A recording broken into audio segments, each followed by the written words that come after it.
Shalom Rastafari, this is Yachin Salem.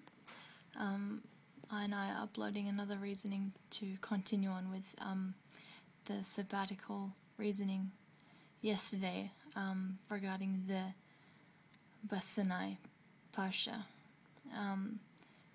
which is the Leviticus portion dealing with the Jubilee and the 7-yearly Sabbath. We have Rastafari's sabbatical studies 32nd and 33rd, the double portion of the Shabbat parsha, Besina. That's Leviticus 25 verse 1 to 26:2 and Leviticus 26:3 to 27:34. So we didn't have a chance to get back yesterday and continue this or today, but we wanted to jump on and just conclude it or keep it going until I were satisfied that Abba had put the matter to rest for us, because this week it was a really strong synchronicity on Sabbath morning, as we said, with the Jehovah's Witnesses coming to have a discussion on the scriptures. And actually the first scripture that they showed us was that the kingdom of Jah and people in the eternal kingdom will have every tear wiped away from their eyes. So we got on the subject of the Shabbat and the Hebrews eventually and who they really are. But there was some logic there which I just can't really converse with. It's a circular reasoning. A lot of denominational Christianity use it. It's very difficult to overcome that broken logic, because you are unable to you can't really maintain a conversation. They just have a preformed conception of the scriptures, and they're not actually approaching them with an open heart and mind, willing and attentive mind. Anyway, so they kept giving I and I the scripture when we defend the keeping of the Shabbat, which we did. When we ask them why they do what the rest of Gentile Christianity does in not remembering it, not observing it, not keeping it in the forefront of our minds,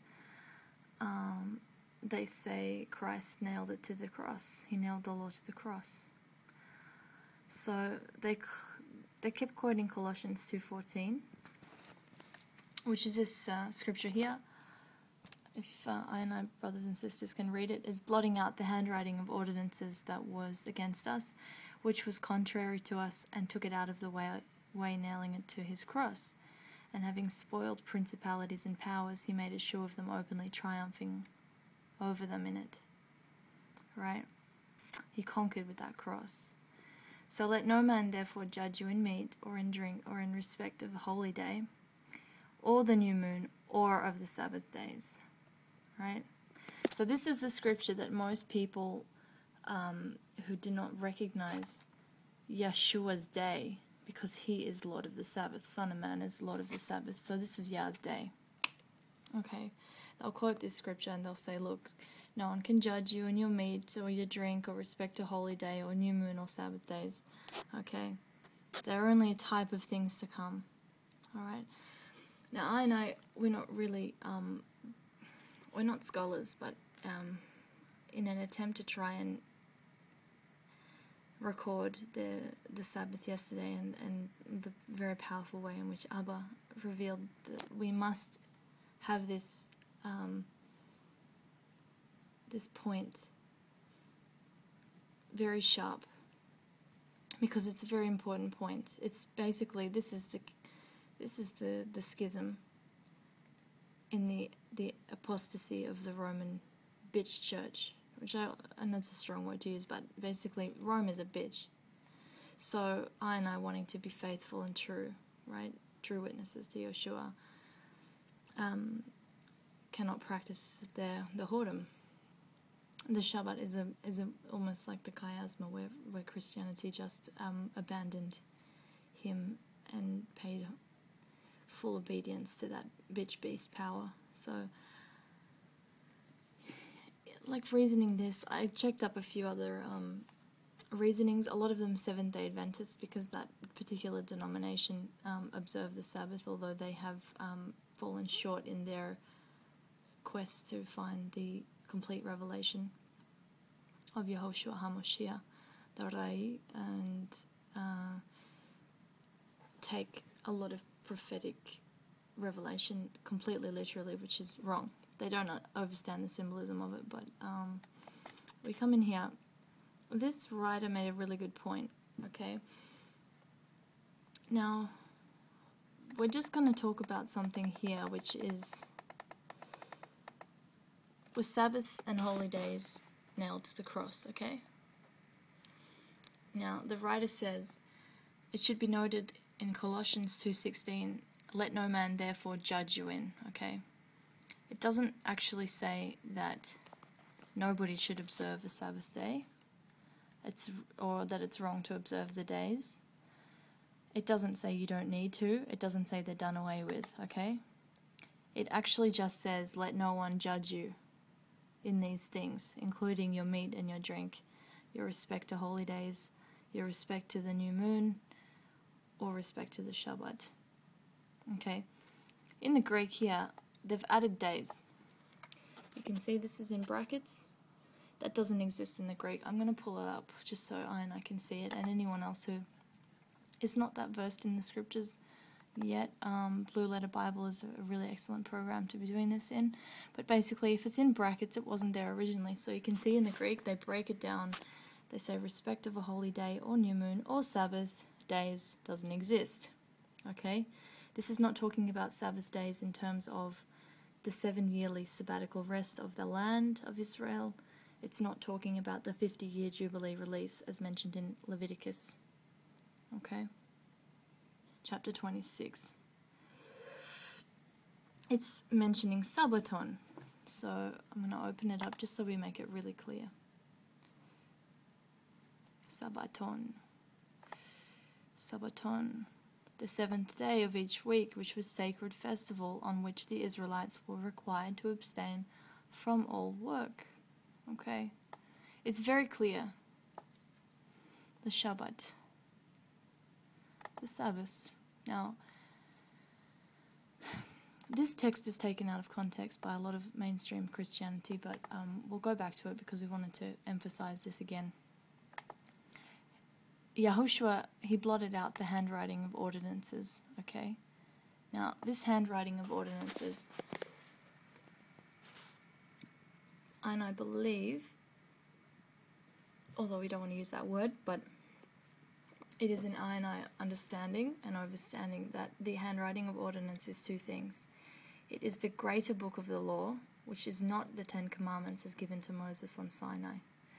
That law is eternal. It transcends even Israel as a nation.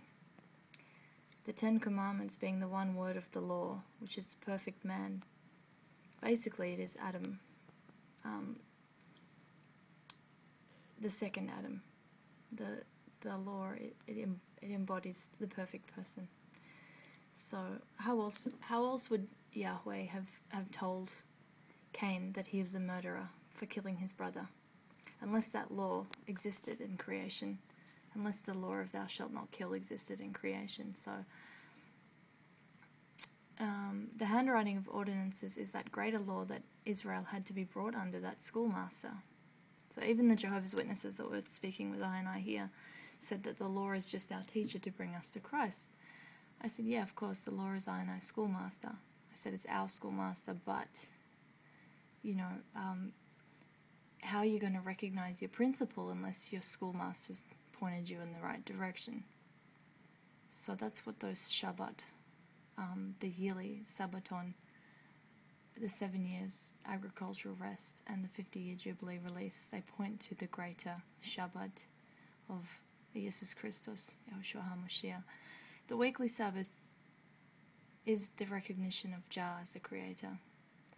And there is absolutely no text in any of the scriptures, old or new, but especially new, where everybody claims that Christ crucified the law. There is nothing to show that he actually did crucify that law. However, he did blot out the handwriting of ordinances. So I and I were looking at this particular writing because it was very brief but very, very concise and correct.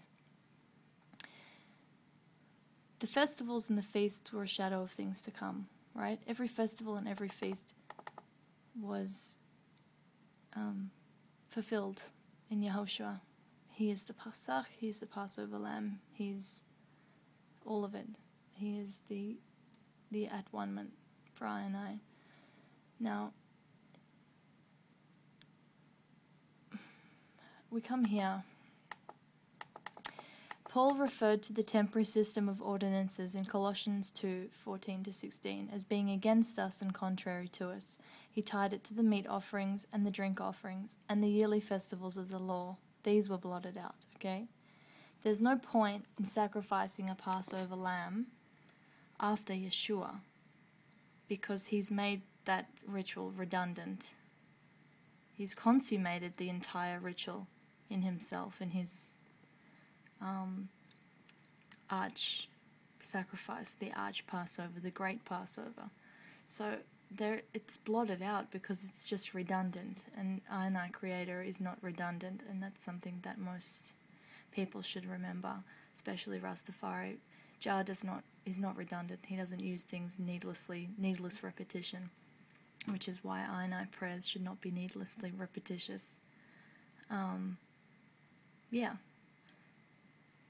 So the ordinances are these things which are there to educate the Hebrews on who to look for and what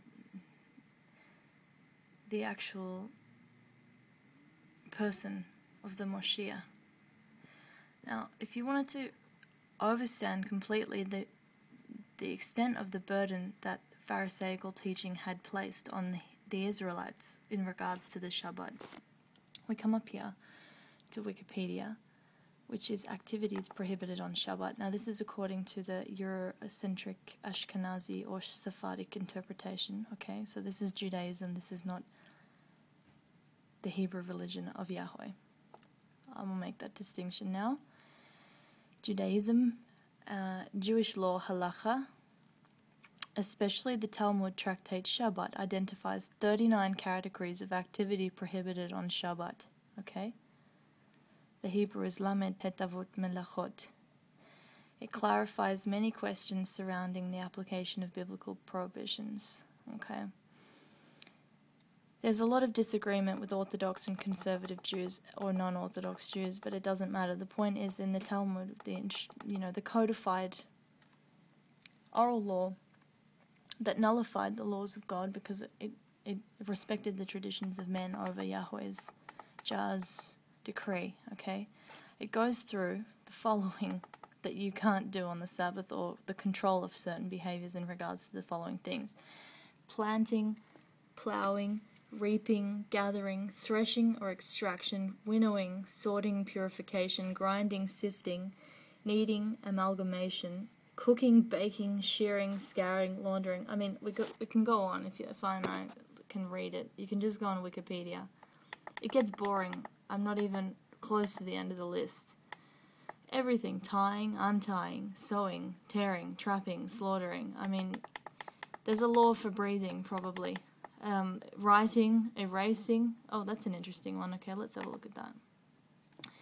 Writing or forming a meaningful character or design. Rabbinically, even writing with one's weaker hand is forbidden. The rabbis forbade any commercial activities which often led to writing. Okay, so this is the madness that Yehoshua nailed to the cross. This is the madness that he came to abolish, as well as the Mosaic, the true Yahweh-given, Jah-given law, Mosaic law. You have this crazy Talmud law, which is laying the heaviest yoke on the Israelites that they ever had. I mean, it's probably worse than Egyptian bondage in the sense that they think that they're worshipping the true God in even acknowledging this madness. So you can't write your own name. You definitely can't write with your left hand on Shabbat, according to these guys. You can't erase. You can't clean or prepare a service to render it suitable for writing. So basically, what I and I have done today in studying the parsha of Jah, according to the rabbinical Talmud, we've broken the Shabbat because I used my rubber to rub out my page. There you go. A lot of writing going on this Shabbat. So, for all of you halakhic guys, sorry. You can't extinguish a fire, you can't ignite a fire, you can't apply a finishing touch, saving human life. Okay, so there we go, this is interesting.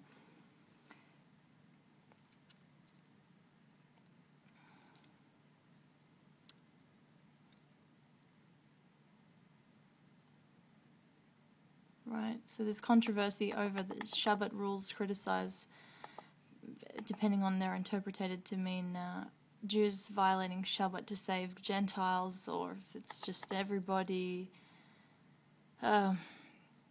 Look, it's just madness. Okay, so you can sort of, you see from these dictates exactly the burden they were under. So this is the handwriting of ordinances against us, but also that extra Pharisaical yoke that had been placed on the Israelites, which is why Yahushua was getting insulted all the time for breaking the Shabbat. He wasn't breaking the Shabbat, but he was breaking the Pharisaical and dictates of how to keep it. Now there's some text here. If I can pull it up, have a look. Make it smaller a little bit so we can read it. Okay, so as an example to everybody, not just Jehovah's Witnesses, but anyone who might be in mainstream Christianity who doesn't understand this yet, and especially for Rastafari, fellow Rastafari, worldwide. Mark chapter 1, verse 21. The disciples went to Capernaum, and straightway on the Shabbat day he entered into the synagogue and taught, he being the master, the rabbi of all rabbis. Okay, so I went to the synagogue. Synagogue, by the way, is not a Hebrew word, it's a Greek word, and it just means a place where everybody communes together. So basically, like a library could be a synagogue in that sense, okay?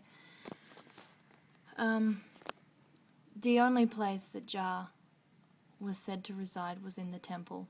Okay, there is absolutely no dictates for any Christianity to set up a network of buildings and call them the houses of God, because there was the temple for that purpose, the tabernacle first, the temple second, and the third temple, I and I body, after Pentecost. Continuing, Mark chapter 6, verse 2. And when the Sabbath day was come, Yahushua the Master began to teach in the synagogue, and many hearing him were astonished, saying, From where has this man these things? What wisdom is this which is given to him, that even such mighty works are wrought by his hands? Okay, Luke chapter 4, verse 16. And he came to Nazareth, where he had been brought up, right? He's going home, which is always a really interesting reception. And as his custom was, he went into the synagogue on the Shabbat and stood for to read. Okay? So he's reading the Torah on the Shabbat, like any other Hebrew. Luke 6:6. And it came to pass also on another Sabbath he entered into a synagogue and taught there. And there was a man whose right hand was withered. That's interesting. Because as I and I just read, activities prohibited on Shabbat, right? No writing, but especially no writing with your left hand, okay? So, yeah. So he's teaching, the master is teaching on Shabbat. Now Luke 13:14, and the ruler of the synagogue answered with indignation, because Yahushua had healed on the Sabbath day, and said to the people, there are 6 days which man ought to work in, therefore come and be healed. Right? Not on Shabbat. No healing on Shabbat. So basically, Pharisaical yoke had placed a heavy burden on the people, and they no longer saw the Shabbat as a blessing, as a day of rest, and it became a burden. It became a curse to them. Now, there's even more here, okay? Post Yeshua, when the Master had ascended into the hyperdimension heavenly realm, okay? We have the disciples, the apostles, right, and Paul and his company, loose from Paphos, they came to Perga in Pamphylia, John departed and returned to Jerusalem. This is the text here. And when they departed from Perga, they came to Antioch in Pisidia and went to the synagogue on the Shabbat and sat down. Paul, being the writer of the majority of the New Testament, seems suspiciously to have, let me put it this way,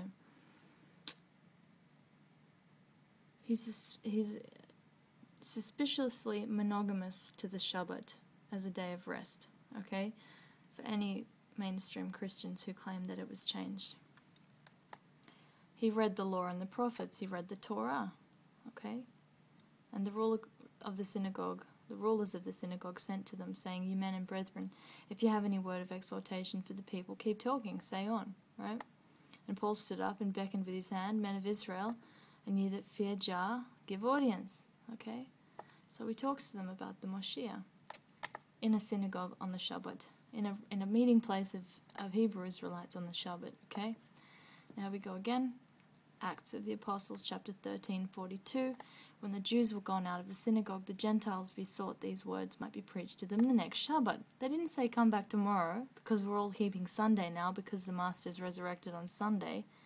They said, "Come back next Shabbat," probably because they intended to be keeping next Shabbat and then the next Shabbat and then the next Sabbath and so on and so forth. Acts of the Apostles 18:4. And he reasoned, he being Paul, in the synagogue every Shabbat, okay? And persuaded the Jews and the Greeks. So now Gentile Christians are hanging out with the Yehuda in their synagogues on the Shabbat. Note, the Yehuda have not gone over and started keeping Greek days of assembly, okay? And they probably had many of them.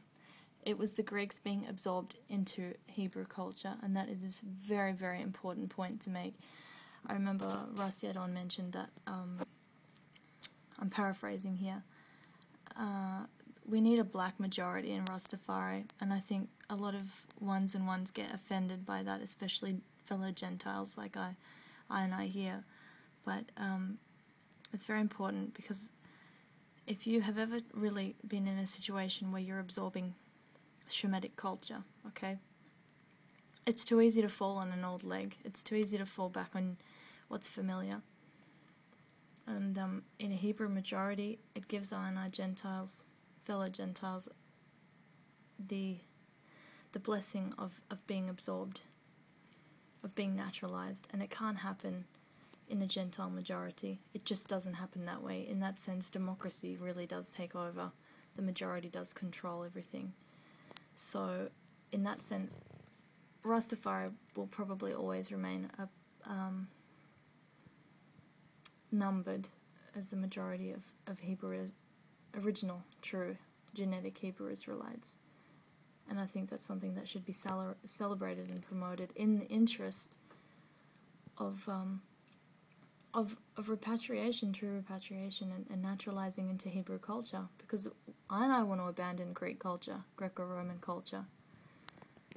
We're just watching a Roman art documentary actually on the television, and the Romans were pretty kinky and very debauched. They were sodomites. I mean, most of their emperors had slave boys that they just played with whenever they wanted to.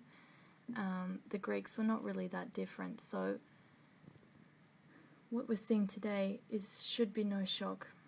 The Gentiles had about a 1500-year reprieve from Greco-Roman debauchery, and that was really only on the facade, on the outside. But for I and I who want to become Hebrews, who are Hebrews and are trying to lose this fake culture, we really need that majority. So be patient with the Gentiles. They've got a lot to lose. A lot they need to lose anyway. So we're coming back. This has gone a lot longer than I and I intended. We're sorry, because it's not really deep like we wanted to go into. I just wanted to establish that there's no evidence for a change in day. I would challenge someone. I think there is a challenge out there on the internet of $64,000 for anyone that can prove that the Shabbat was changed to Sunday, and there's no no takers yet. I think that prize has been out for about a decade. So we're going to go into this a little bit longer because something I noticed, which might have drawn I's attention as well, is that the weekly Shabbat really is the embodiment of the Son of Man. He's Lord of the Sabbath, therefore he gives us rest, okay? He guarantees it. And so for anyone who wants to become naturalized into his kingdom and basically take on his nationality, in that legal sense, are required to observe it in the same way that if I wanted to become Chinese, we would have to observe Chinese law, and if I wanted to become an American, I would have to, operate legally as an American. It's just very logical for most people to understand. Yet when you translate the same principle into a spiritual realm, they abandon logic and say, no, we come in, but we can still follow the law that we're following in our old country. So it doesn't work like that, ladies and gentlemen. And for I Rastafari, it really doesn't work like that, because we have our obedience and our loyalty, and it lies with the Son of Man, with Jehovah Moshiyah and his Abba Tachin. So shalom and blessings to all I. I'll be back tomorrow, hopefully, to wrap this up with a bit of J. Sidlow Baxter. This is the book. I recommend anyone who can find a copy of it. It's Explore the Book, J. Sidlow Baxter. Beautiful Torah exegesis. He does a very good wrap-up, especially of the book of Leviticus, so I wanted to expound on it a little bit more, but we needed an intro. And I have done some meditation on this, and in case anyone's wondering, we're not really scared to show I face on these videos, but in the interest of preventing an outburst of vanity, which is part of I character, unfortunately, we're more interested in concentrating on content than on our appearance, and until that is no longer an issue, we're going to remain behind the camera. So yeah, shalom.